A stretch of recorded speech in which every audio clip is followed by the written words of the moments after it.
राधे राधे दोस्तों, हमारे इस न्यू ब्लॉग में आप लोगों का स्वागत है। दोस्तों आप लोग देख सकते हो यहाँ पर मक्का भाई है। दोस्तों वो देखो मक्का भाई है, तो आप लोग वो देखिए मक्का हुए भाई है। दोस्तों आप लोग देख सकते हैं आज हम घर पर है।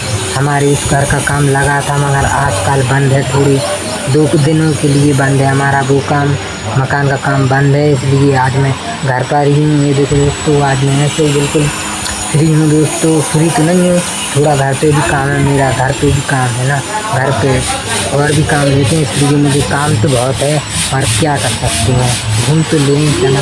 देखो दोस्तों क्या नज़ारा है, एक नंबर घर पर छत पे टंगे हुए हैं हम। ये देखो दोस्तों वो मक्का है। दोस्तों देखो क्या मक्का है दोस्तों, ये देखो मक्का, तो आप लोग देख ही सकते हो। तो मैं आज घर पर हूँ, तो वहाँ पर एक जगह और देखो दोस्तों, ये देखो वो अपना रोड है, वहाँ से कच्ची रास्ता है, वो देखो कच्ची रास्ता है वहाँ से। तो आप लोग को बाय टाटा, इतना ही हमारा ब्लॉग है। ठीक है दोस्तों, राधे राधे दोस्तों।